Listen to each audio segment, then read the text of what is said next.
ঢাকা দিল্লি সফর কি ন্যায্যতা ও শান্তির বার্তা দেবে আগামী দিনে? বার্তা দিবে, আমার মনে হয় বার্তা দিবে। কিভাবে দিতে পারে? হচ্ছে যেমন এইবার তো হচ্ছে যেমন আমাদের পররাষ্ট্রমন্ত্রীর সাথে কিন্তু হচ্ছে উপদেষ্টা আছেন, তার মানে এটা উনি কিন্তু তারেক রহমানের প্রতিনিধি হিসাবে গেছেন, আমাদের প্রধানমন্ত্রীর প্রতিনিধি হিসাবে, হ্যাঁ, সাথে আছেন। ও আর আমার মনে হয় ভারত তো হচ্ছে অনেকে দুষ্টামি করে বলছেন একজন ইউনূসের প্রতিনিধি গেছেন আর একজন তারেক রহমানের প্রতিনিধি গেছে।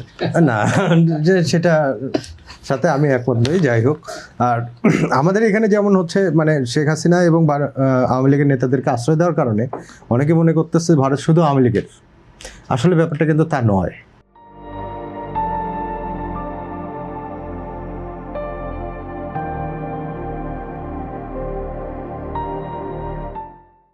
ভারত তার নিজের স্বার্থের এবং প্রত্যেকটা রাষ্ট্রই তাই, প্রত্যেকটা রাষ্ট্রই তো তাদের নিজের স্বার্থ দেখতেই হবে। হ্যাঁ, আমি আমার স্বার্থ দেখব, আমি আমার স্বার্থ দেখতে গিয়ে আমি গত 1.5 বছর যেভাবে চিল্লাবাল্লা করে মানে সম্পর্কটা নষ্ট করছিলাম দ্বিপাক্ষিক, তাতে আমাদের লসই হয়েছে, আমাদের কোনো লাভ হয় নাই।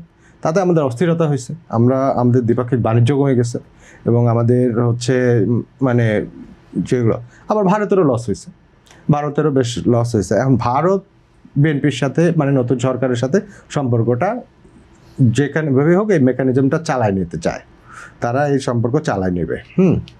আর এই আওয়ামী লীগ নিষিদ্ধ হইলো বা হচ্ছে আজকে কিন্তু সাথে সাথে জুলাই যোদ্ধাদেরকে সুরক্ষাটাও বিল পাস হয়েছে। আমি ওইখানে একটু যদি আপনার একটা প্রশ্ন দেই, সেটি হচ্ছে জুলাই গণঅভ্যুত্থান সুরক্ষা ও দায় নির্ধারণ অধ্যাদেশ 2026 বিলটি পাস হলেও সংসদ সদস্য হাসনাত আবদুল্লাহ বিলে কিছুটা জায়গায় আপত্তি জানান, এই আপত্তি কি যৌক্তিক ছিল?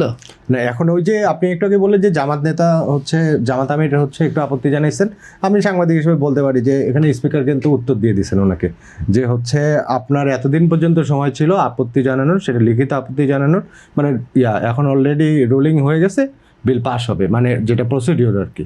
সো আইনটা করার সময় তো ওনারাই করছেন, মানে বিধিটা করার সময় তখন ডক্টর ইউনূস আমলে তখন তো ওনারাই করছিলেন এটা। এর মধ্যে বিএনপিও একটু করেছে, মানে হচ্ছে এখন শাস্তি ঢুকাইছে, আগে শাস্তি ছিল না, এখন শাস্তি ঢুকাইছে। আসলে আমার কাছে, আমি সাংবাদিক তো আমি একটু বলতেও পারি, মনে হয় যে সব সরকারই হচ্ছে কোর্টের উপরে মানে বল রেখে চালাইতে চায়, ঠিক আছে। বিরোধী মতকে যদি একটু কোনোভাবে মানে একটু হালকা কন্ট্রোলে রাখা যায় তাহলে তো দেশ চালানো, আমি দমন শব্দটা বলতে চাই না, কন্ট্রোল করাটা তো সবারই একটু ইচ্ছা থাকে। হ্যাঁ, সেইভাবেই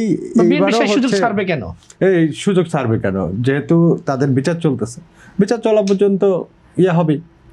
আওয়ামী লীগের আমলেও তো এরকম একটা জুলাই যোদ্ধাদের সুরক্ষা নিয়ে হাসনাত আবদুল্লাহর অবস্থানকে আপনি কিভাবে দেখছেন? আমি এই ব্যাপারটা মানে ওই জামাতের আমির যেভাবে আপত্তি জানাইছে তার নিজের আইনের ব্যাপারে, জুলাই যোদ্ধাদের এই সুরক্ষা আইনটাও ওনারাই করছেন, হাসনাত আবদুল্লাহ সাহেবরাই, ওই একই রকম কাহিনী এটা। আমি এর বেশি এখানে মন্তব্য করতে চাই না।